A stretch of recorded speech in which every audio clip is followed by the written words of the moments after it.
Hi everyone, welcome back to Crafting at Whimsy Wonderland. My name is Stacy. I have a Dollar Tree DIY decor project for you today. And the biggest three things you're going to need, or two things you're going to need. I've got two of these out, but I think I'm only going to need one now that I'm thinking about it. This is just a stretched canvas that's over a nice wooden frame. And that's from the Dollar Tree. All of the long skinny ones at my Dollar Tree had sayings about wine on them. I don't care what it says because that's coming off. And then you need 3 of these arrow hangers from the Dollar Tree in their new Crafter Square section.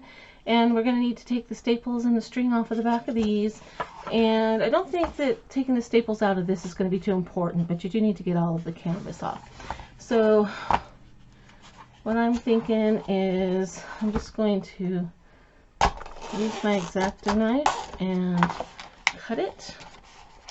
Oh, there's a sticker inside of there. And then just rip it off.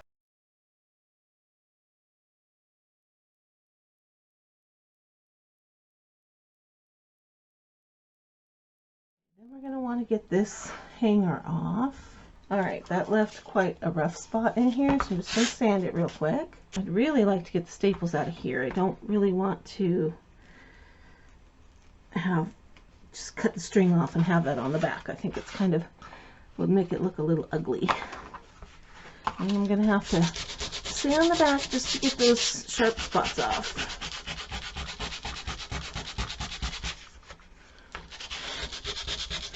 You can fill the back if you want, but it is the back. So I'm not going to worry about that. I just didn't want those strings and staples on there. Okay, and then while you have your sandpaper out, check your little houses. Some of them have little rough spurs on them and you just need to knock those corners off. The next thing I'm going to do is I need to make a bottom for this. I'm going to be using the craft sticks from the Dollar Tree. I'm going to use my handy dandy little Gartol cutters. I just need to make a mark with my pencil about where it needs to go next. Okay, and then I can use this as a pattern and mark all of my sticks. Now I want them to not go completely to the edge, so I want it to be a tiny bit smaller. I don't want any overhang. So I'm going to pick out the straightest sticks I have, and I'm going to mark a bunch of them. I have no idea how many it's going to take. And I'm going to save these little ends because I have an idea for a little picket fence type thing to use those with, and I'm just not sure exactly yet. If you had something else to make these out of, you could totally use a piece of scrap paneling. If you didn't have the craft sticks, didn't want to mess with cutting them, you could probably even use foam core. This is just going to be a tray to hold a few little bottles with some little fake flowers in them. So you could use that. You could use lath strips. You could use paint sticks. If you had paint sticks, you could probably just do 2 or 3 going the length, but I just don't have any paint sticks on hand to do that with. Alright, now I just need to make sure they're all marked correctly. While you're cutting these, have your glue gun heating up, getting it ready to go. I'm just going to attach these with hot glue, but I am using Gorilla Glue hot glue sticks. Now I've got all my pieces cut, so I'm going to grab my hot glue gun over here, and I'm going to put glue all the way down this edge and around the corner, and I'm going to place my stick on.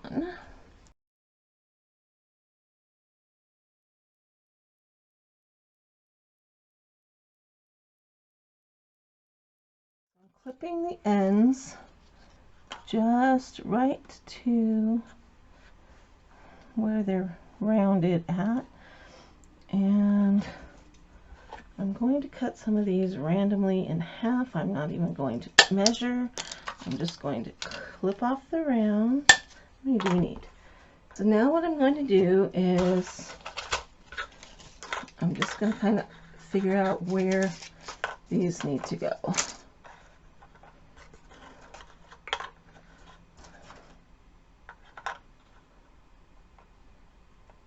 I don't need them going all the way to the edge. The reason I'm doing this step is because I want it to have a little extra security in here. I don't want it to start sagging.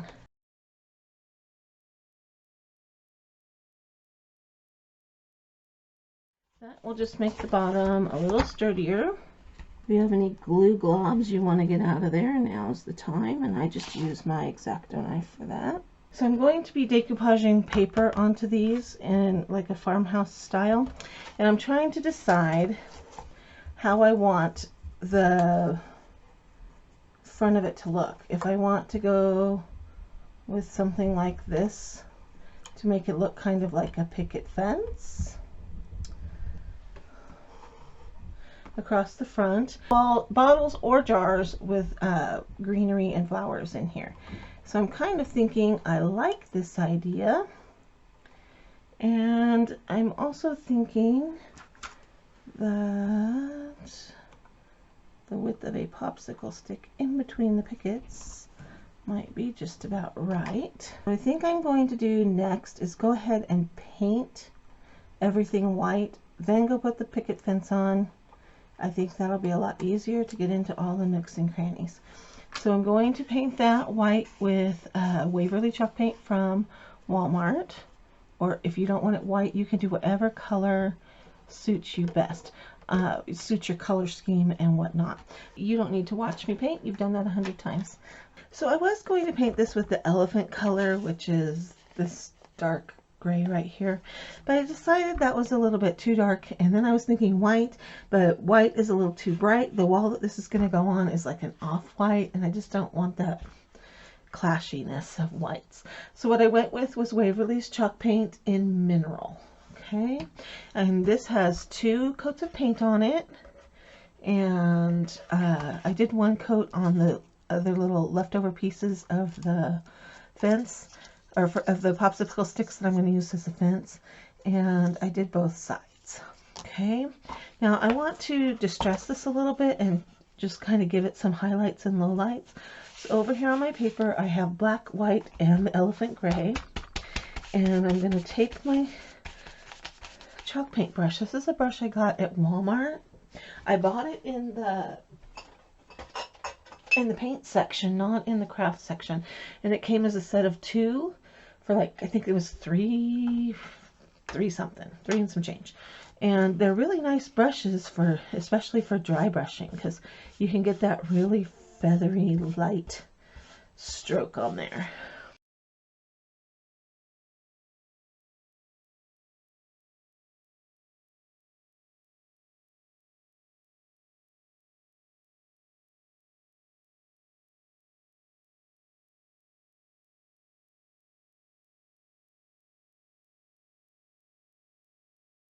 By the way, I do have my glue gun heating up at the moment. And then I'm going to just touch my white and back over the top with just a little bit of white. I'm going to glue these down and cover the ugliness.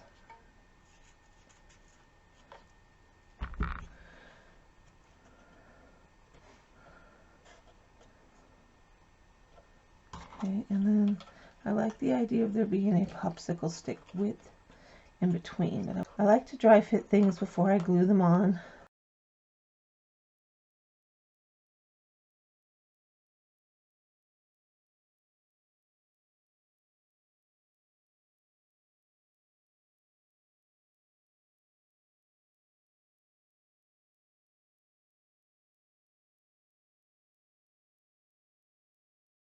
My box now is built. So now I need to move on to my little house pieces. But I am going to take a moment and distress my fences pieces.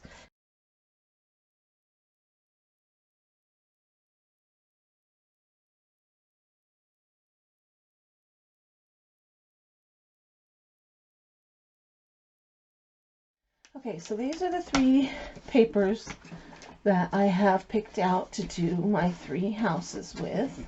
I want this to be a casual farmhouse, and I want there to be touches of red because I love red. That's my favorite color.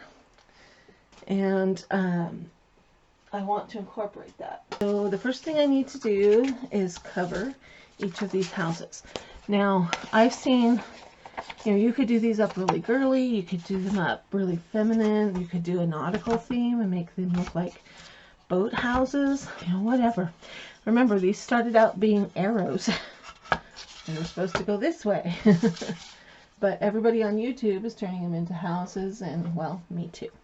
So I'm going to put a good coat of Mod Podge. I'm going to try to stay on top, not go over the edges too much, because that just makes it harder to get off later.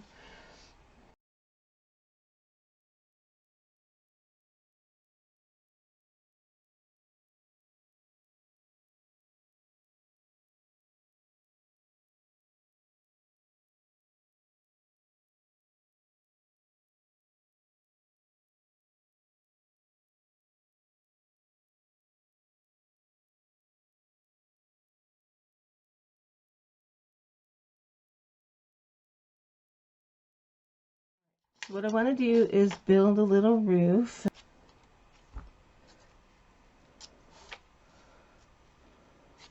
Now, if you're worried about this side being longer, I get it. So I ended up cutting about 1/2 inch off of one of the tumbling tower blocks, just so that I had a little spacer that would meet in the middle and make the roof look nicer. I've got my 3 pieces that are 1/2 inch. Put these sharks away. And I need 4 other pieces for each roof. Okay? If you didn't have the tumbling tower blocks, you could totally build your roof that way with cubes. If you didn't have the tumbling tower blocks, it takes 1, 2, 3, 4, 5, 6, 7, 8, 9, 10, 11, 15. 15 cubes will give you a roof. I am going to paint my roofs black. There's just a touch of black in all of these pieces of paper.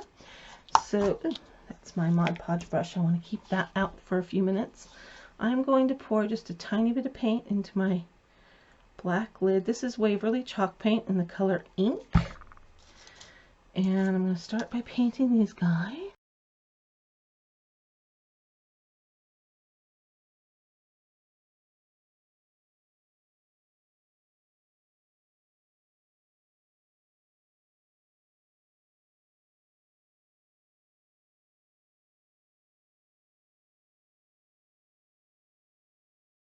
Been around my channel, if you've been around my channel, I should say, for a while, you've seen me do Mod Podge a bazillion times.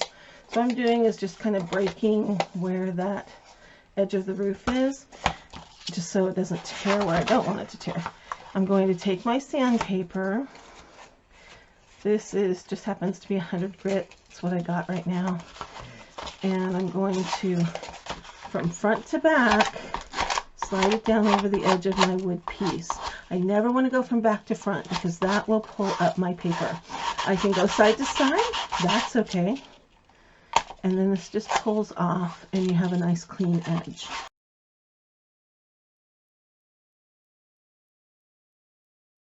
So I'm going to heat up my hot glue gun and lay out my pieces like that. This still bothers me. So I'm wondering if I should maybe get my black ink and distress just a little bit. I'm going to use my black Stays On ink for this because I know that if I distress with this, it's not going to, any finish I put on it after this isn't going to get messed up.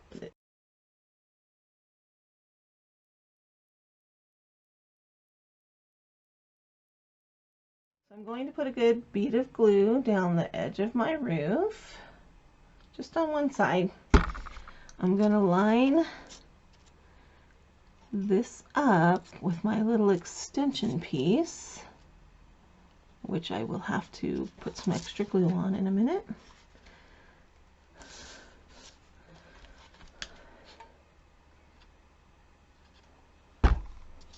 Glue that on. Then I'm going to put some glue on the other edge. And I'm going to glue my end as well. And that's what's going to hold that little extension piece in place. And then a little bit of glue on the end. Stick them in there. Okay, there's that. Now I need to glue my other houses together. Alright, so my 3 houses, the roofs are on. And now I'm going to attach them to my box frame. But I don't want them to sit down here because I lose so much of the house. I want it to sit up top. So what I'm going to do is set it on top of there and use a couple of these as braces, and I'm also going to put E6000 on that as well to hold it. And what I've done is I've measured where the center is, where the center house needs to sit. Okay, I'm gonna, all my attentions are going to be on that one for right now. And the first thing I'm going to do is get my 2 jumbo popsicle sticks, and they are going to go not right on the edge but close, because I don't want them to be seen. Okay, and then that will give me something to glue my house to. E6000, a little bit of hot glue in the middle. I'm going to tip this back so that I don't get this below the line of the house. Once I get a good grab on that, then I can move on. Alright, this is where it gets fun. Now, I want to put E6000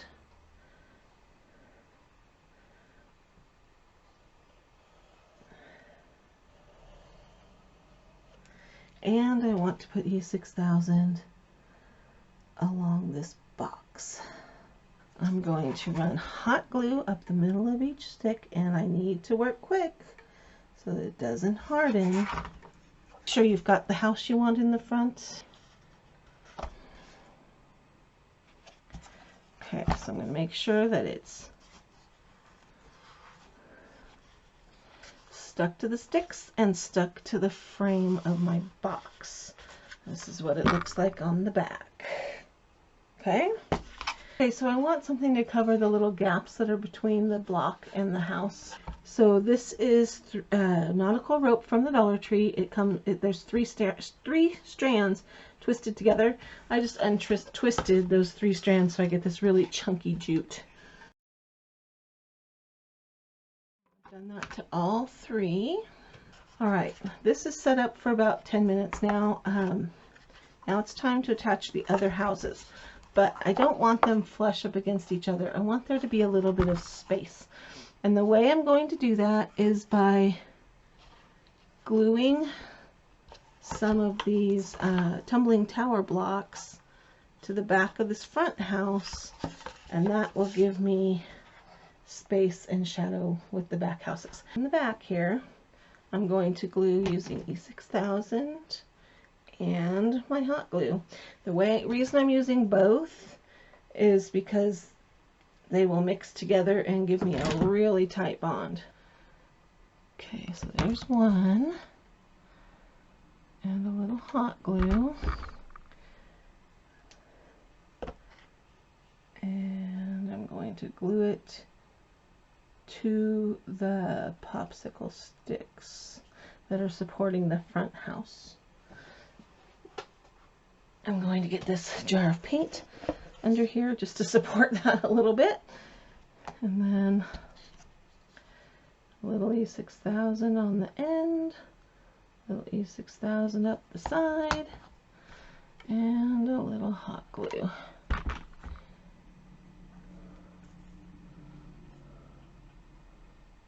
I think that 2 will be enough.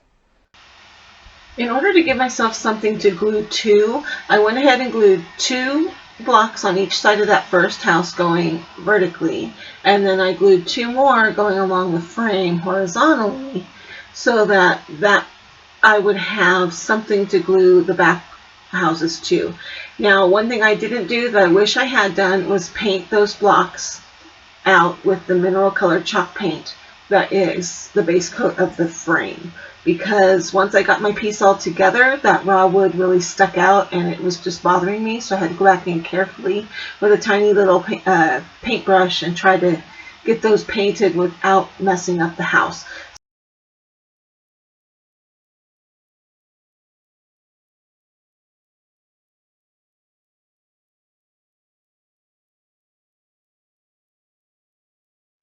I'm going to give these a couple of minutes to set up.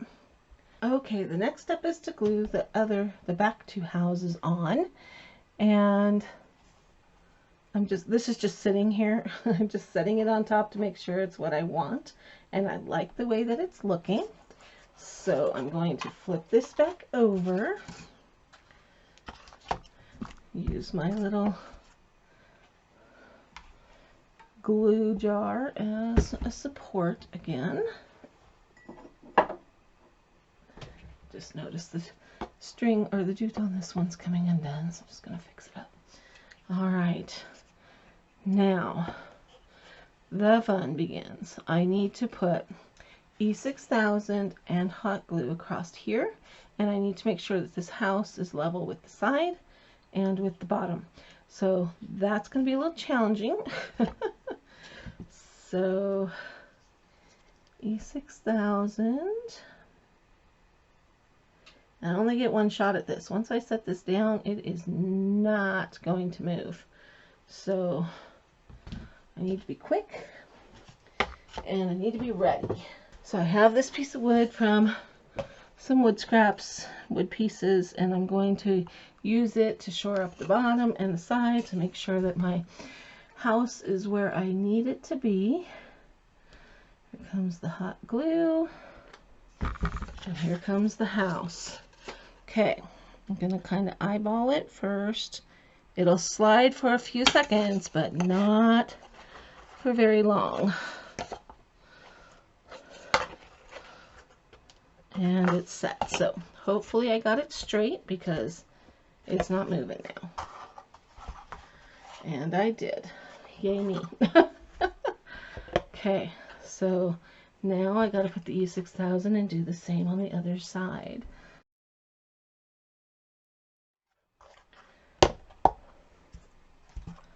So now I have this. Okay. It's not my favorite look from the side with all of this, so I think I need to go in with a little bit of paint once it's finished drying. And now I'm just going to set this aside for the rest of the day and work on another project so that E6000 has time to cure. So I decided on my houses I needed to have a little wreath in the top of the front house, and so I got one of those pipe cleaners from the Dollar Tree from my Christmas stash that is just greenery, and I formed it into a circle, figured out what size I wanted it to be, and then I took some of this boxwood from Walmart and I just took one sprig so far. I'm gonna have to cut apart another one. Took one sprig and cut it apart, and I'm just hot gluing around on the pipe cleaner and laying all of these little bits and pieces that I cut apart from the boxwood. I hope this is making sense. So I just grabbed off a piece and then I cut off a section, and then I tried to cut them into twos if I could. Not all of them came in twos because they just glue on faster if you can glue them in twos. There's like a little center piece that they're attached to. I'm just kind of cutting them off around that.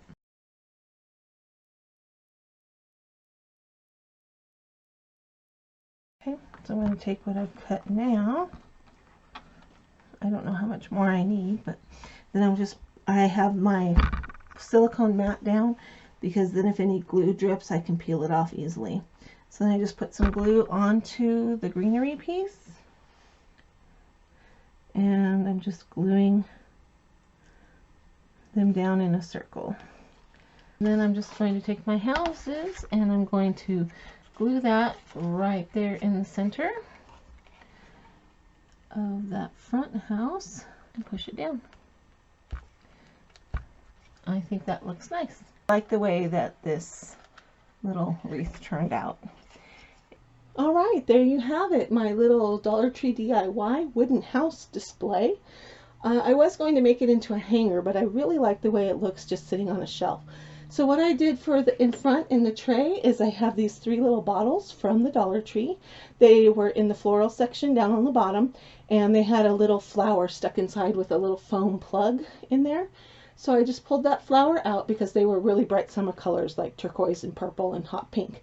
So I took those out and I put in just a couple of little sprigs of the boxwood that you get for 98 cents a pick at Walmart.